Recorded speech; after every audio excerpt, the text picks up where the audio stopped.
Thanks for being with us this evening. I'm Terry Brewer. Lynn Brooks has the night off. Topping your news tonight, school is almost over, and that means it's time for those teens to get a summer job. But finding the right one can be a challenge. We're talking with the experts to see what you can do to help your child get that extra spending cash. The details are in our top story at 5 o'clock. According to Brenda Truelove with the Tuscaloosa Career Center, some companies shy away from hiring teens under age 18 because of child labor laws. But Truelove says there are still many companies who do. She says the most common types of jobs for teens are part-time positions in fast food restaurants. And if you want to get an edge on the competition, network. We could suggest ballpark activities, maybe working in a concession stand or working at maybe a para operation where lifeguarding would take place. Usually parents need babysitters in the summertime, and then a lot of times churches offer daycare programs in the summer, which could lend itself to an employment opportunity for our youth.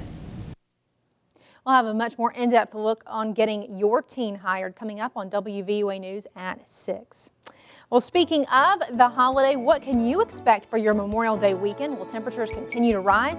For our first check of your weather, let's go to Richard Scott. Hey, Richard.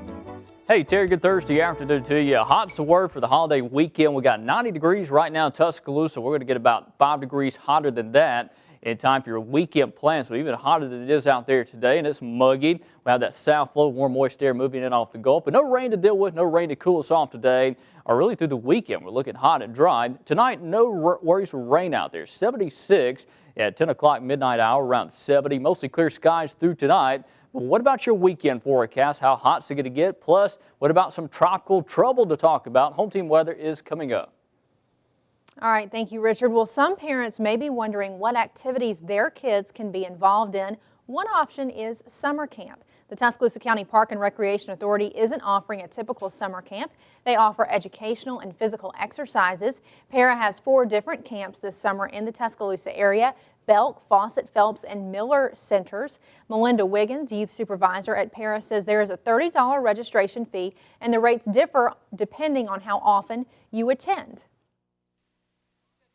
All camps are the same. There's a one-time $30 registration fee, and with that, of course, you'll get a t-shirt. A weekly fee is $81 for the first child. The second child or sibling is $72, and then even the third sibling is $63. To learn more about summer recreational activities at the Tuscaloosa Para Centers, visit their website. For a shortcut, you can start by going to our website, WVUATV.com. Well, this weekend is the unofficial start to summer, which means it's time for lots of folks to hit the pool. But a new study has a warning for parents with small children. According to the Consumer Product Safety Commission, children younger than 5 years of age represent nearly 75% of drowning fatalities. Before hitting the water, experts recommend making sure there's life-saving equipment nearby, staying close when children are in the water, make sure children know how to swim. You can learn more at the CPSC's website, Pool Safety. For a shortcut, again, go to WVUATV.com. From there, go to the numbers and links section. Well, vacations are supposed to be a break from the real world, but sometimes travel can be just as stressful. Travel expert Kirsten Elena has some hints on how to keep your cool when travel stress heats up. And it's that experience that travel is pretty stressful and full of hassle. So I've accumulated some tips that might be pleasure and less about pain, and I'm going to share those. For me, reducing stress during travel always starts at booking. I always look for direct flights so that I can avoid connections. Doing this saves me from the hassles of things like lengthy layovers, missed connections, and even that super dreaded canceled flight.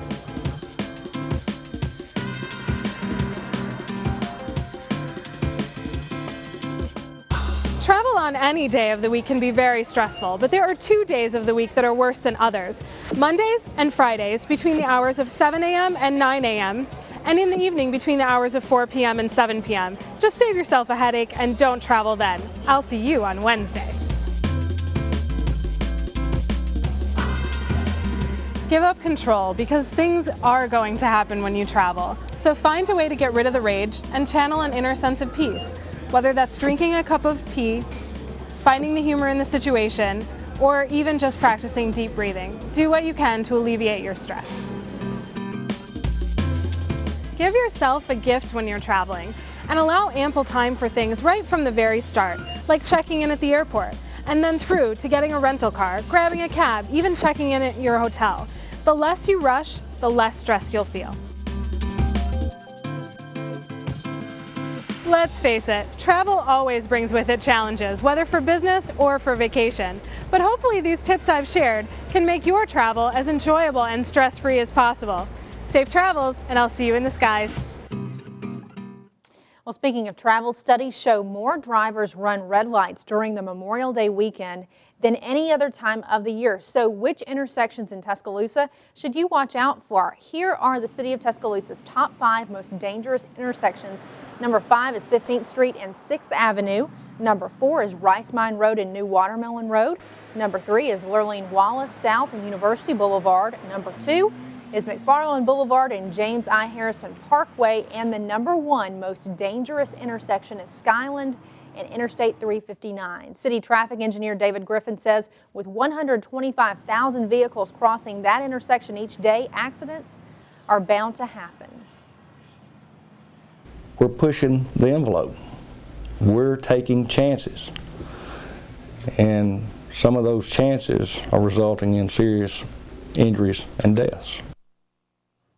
Griffin says the city will soon install red light cameras at some of those intersections, but this technology is not necessarily the solution to prevent accidents at all of these troublesome intersections. According to Griffin, most of the car accidents at New Watermelon and Rice Mine were caused by impaired drivers.